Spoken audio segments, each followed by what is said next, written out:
नमस्कार, प्रभा साक्षी देख रहे हैं आप। आपके साथ मैं हूं अंकित सिंह। कार्यक्रम है चाय पर समीक्षा और हमेशा की तरह इस कार्यक्रम में मौजूद हैं प्रभा साक्षी के संपादक नीरज कुमार दुबे जी। सर, आपका बहुत स्वागत है। धन्यवाद और अभी तो पूरे का पूरा त्यौहार का मौका है, दशहरा बीता, अब दिवाली आने की तैयारी है जी।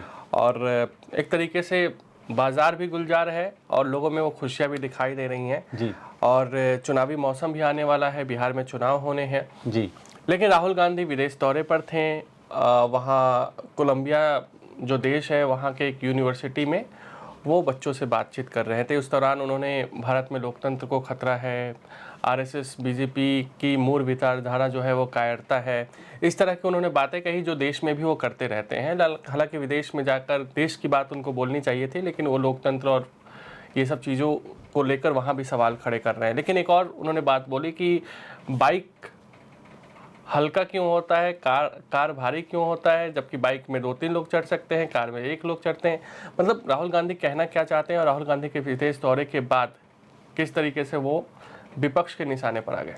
जी, आप राहुल गांधी पे आएंगे, लेकिन उससे पहले क्योंकि आपने त्योहारों का जिक्र किया तो हम अपने दर्शकों को बता दें कि ये जो जीएसटी बचत उत्सव चल रहा है, इसमें लोगों को तो फ़ायदा हो रहा है, सरकार को भी बड़ा फ़ायदा हो रहा है। आप देखिए कि जो सेल्स के रिकॉर्ड हैं वो पिछले कई दशकों के जो रिकॉर्ड हैं वो टूट रहे हैं। तो आम आदमी तो लाभ प्राप्त कर ही रहा है त्योहारों के इस मौसम में। सरकार को भी आमदनी जो है वो लगातार मिल रही है, लगातार बढ़ रही है सरकार का रेवेन्यू, और दुनिया देख रही है कि भारतीय अर्थव्यवस्था कैसे उछाल की ओर है।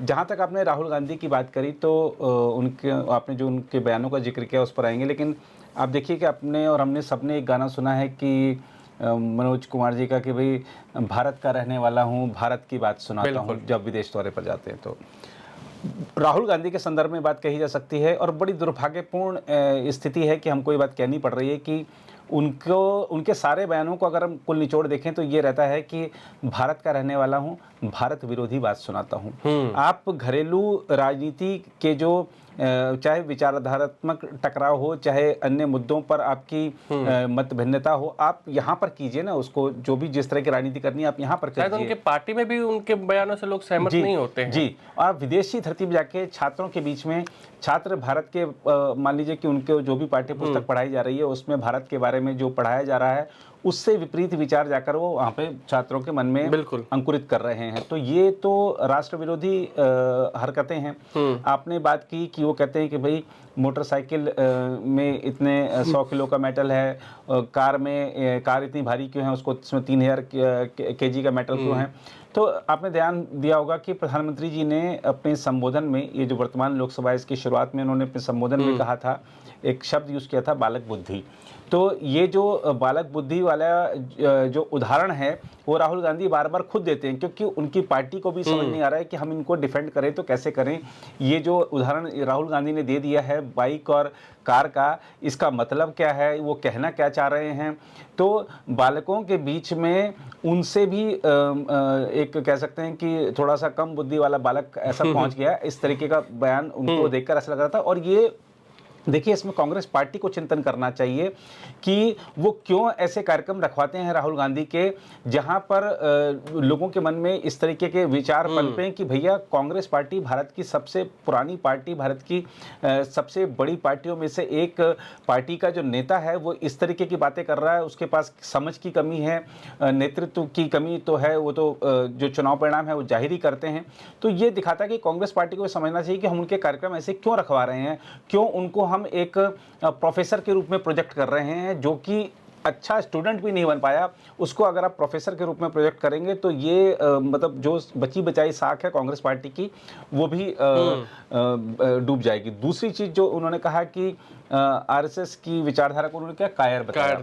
अब आप देखिए कि प्रधानमंत्री नरेंद्र मोदी आरएसएस के प्रचारक रहे हैं, आरएसएस के स्वयंसेवक हैं, और आरएसएस का प्रचारक रहा हुआ व्यक्ति आज जब देश के शीर्ष संवैधानिक पद पर है, तब भारत ने पहली बार साहस दिखाया सीमा पार करने का, घर में घुसकर मारने का। तो ये कायरता नहीं, ये वीरता की निशानी है। सेना को खुली छूट देना, दुनिया क्या कहेगी और इसकी प्रमाण तो दे परवाह रहे हैं, कांग्रेस के गृह मंत्री रह चुके हैं। जी जी। तो दुनिया क्या कहेगी इसकी परवाह नहीं करके, और उसके बावजूद ये चेतावनी कि यही न्यू नॉर्मल है। ये सिर्फ बात पाकिस्तान की नहीं है।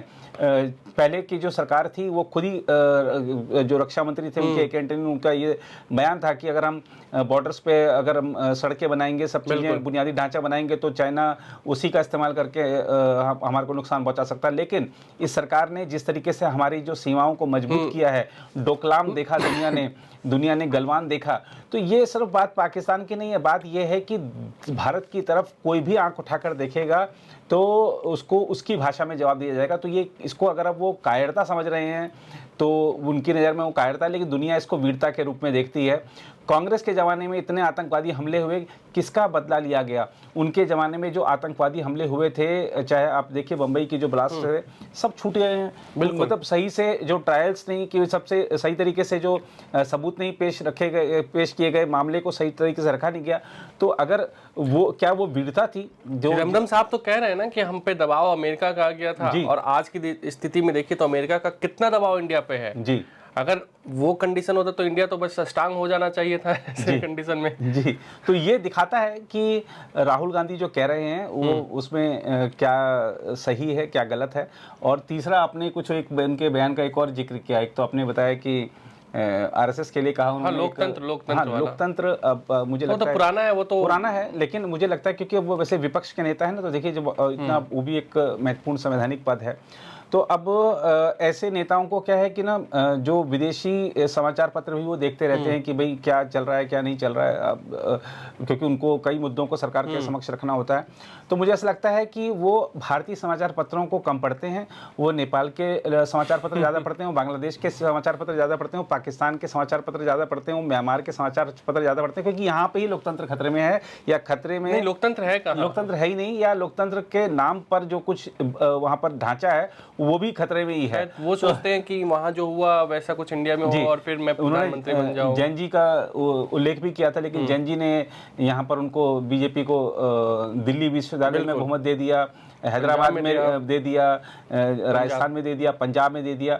तो ये दिखाता है कि शायद वो हमारे आसपास के घटनाक्रमों पर ज़्यादा नज़र रखे हुए हैं और उसको भारत से जोड़कर देखते हैं, और ये कहानी जाकर दुनिया में बताते हैं, जो कि भारत की बात नहीं है। भारत की बात यह है कि भारत तेजी से प्रगति कर रहा है। 2047 में जो विकसित भारत का संकल्प लेकर भारत आगे बढ़ चुका है, उस पर निरंतर प्रगति की खबरें आ रही हैं। अर्थव्यवस्था के मोर्चे पर हो, चाहे सामरिक शक्ति के तौर पर भारत में आए नए आत्मविश्वास की बात हो, भारत हर मोर्चे पर प्रगति कर रहा है। वैश्विक जो एजेंसियां हैं इस बात की पुष्टि कर रही हैं कि भारत रुकने वाला नहीं है, भारत झुकने वाला नहीं है, ये दुनिया ने देख लिया है। बिल्कुल। लेकिन सर हम लोग राहुल गांधी पे ही फोकस रहते हैं। आज बिहार में चुनाव है और आप देखिए कि बीजेपी जदयू में सब कुछ लगभग डन है और महागठबंधन में कुछ भी डन नहीं है। राहुल गांधी 16-17 दिन यात्रा करके आए, तेजस्वी यादव भी यात्रा करने पहुँचे, अब यात्रा उन्होंने किया।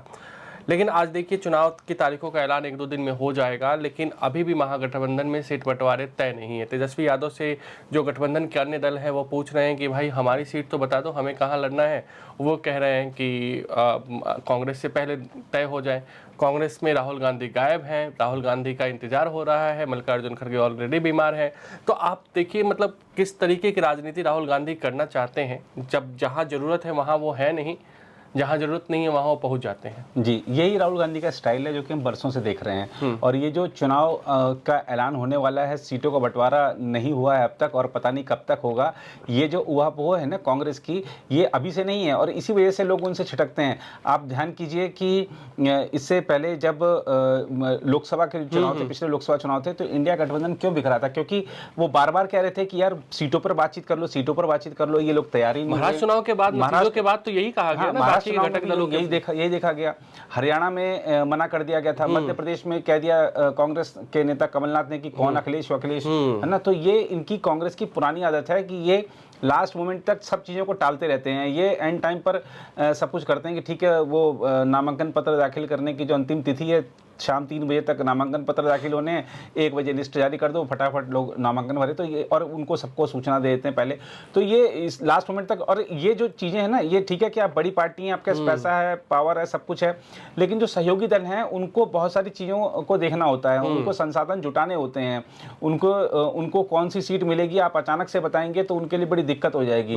वो अपनी तैयारी पहले करना चाहते हैं, क्योंकि वो आपकी तरह समृद्ध नहीं है हर चीज़ों के मामले में। तो ये जो चीज़ है, ये कांग्रेस के सहयोगियों को बार बार खटकती है, और यही कारण है कि महाराष्ट्र में ये लोग हारे, और जो लोकसभा चुनाव था उसमें भी इंडिया गठबंधन बनते के साथ ही जो बिखरा था, उसका सबसे बड़ा कारण था कि सीट बंटवारों पर चर्चा ही नहीं हो रही थी, बाकी बेफिजूल की बातें वो ये लोग किए जा रहे थे। और यही अभी देखने को मिल रहा है, और यही आगे चुनाव में भी देखने को मिलेगा, क्योंकि एनडीए नेताओं से, बिहार के एनडीए नेताओं से बात कीजिए तो उन सबको पता है कि हमें कहाँ लड़ना है, कहाँ नहीं लड़ना है। 1 आध सीटों का मामला है, और वो कहा जा रहा है कि बस सही समय का इंतजार हो रहा है, और सभी पार्टियां प्रेस कॉन्फ्रेंस करके उसका ऐलान भी कर देगी।